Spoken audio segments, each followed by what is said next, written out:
Today, let us learn performative acts and gender constitution, an essay in phenomenology and feminist theory written by Judith Butler. To sum up the main arguments, Judith Butler says gender identity is a performative accomplishment which is compelled by social sanction and taboo. Gender is about actualizing a set of possibilities which are sanctioned by the social consent as well as the historical milieu. Gender is constituted in the mundane acts of the body. The performative acts actually constitute gender. So she says it's all about the performative acts. There is no facticity to gender, rather, it is a collection of performative acts. Gender is not the starting place, it is an identity repeatedly constructed through time, and it is always constructed through the body. So, body is a site on which gender as an identity is repeatedly constructed and through time. Gender is created by the act of your performance. That is, gender is informed by what is already historically constituted as gender, and it is performed by the individual through the acts of the body. So there is nothing special about that particular individual or that particular act because it is historically repeated. Then she speaks about the polarity. We are forced to do gender in polarity. She is talking about the heteronormativity because there exists an agency which has constructed the binary gender system as determinate. There is the male and there is the female. This heterosexuality or the consent given only to heterosexuality, that is a determinate agency. There is space for different repetition of acts that would necessarily produce a different gender. See, if gender is created through a particular way of arranging performative acts, then these arrangements can be made different also, right? So that is why the same performative acts can be rearranged so as to produce different genders as well. But then there are restrictions. And Butler acknowledged the space of fluidity when she says, I quote, in acts, very character as performative resides the possibility of contesting its own reified status. What has been naturalized, what has been acclimatized to, what has been acknowledged, that very possibility can be contested because by nature gender is fluid, gender is constructed. If something is constructed in one way, it can be constructed in other ways as well. Gender identity is constructed through acts. That means there exists a possibility to construct different genders by other acts. And this is where the restrictions come. Why?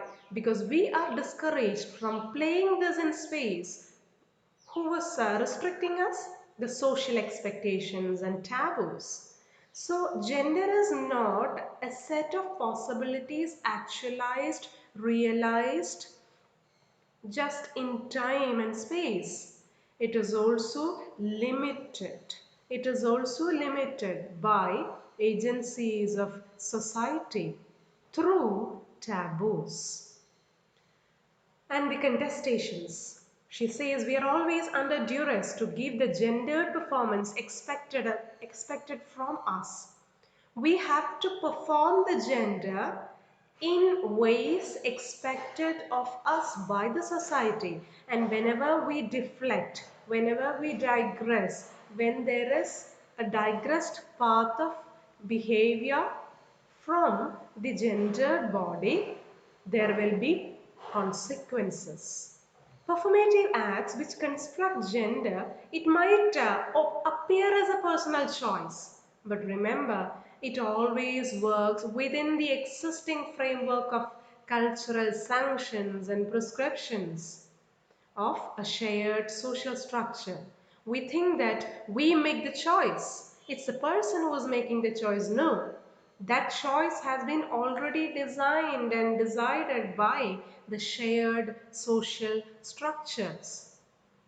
And Butler compares the performative acts of gender with respect to the acts on stage, and she introduces the idea of theatrical acting to contrast the actor's act as well as the performative acts.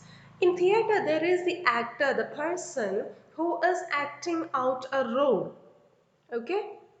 And there is a non-referential act, because we don't ascribe the act or its qualities to the person who is acting it out. We know that the actor is one and the performer is, or the character is a different one.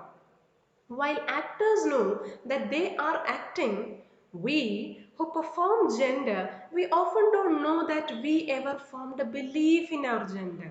We are unaware of this particular performing selves in us. We are continually performing.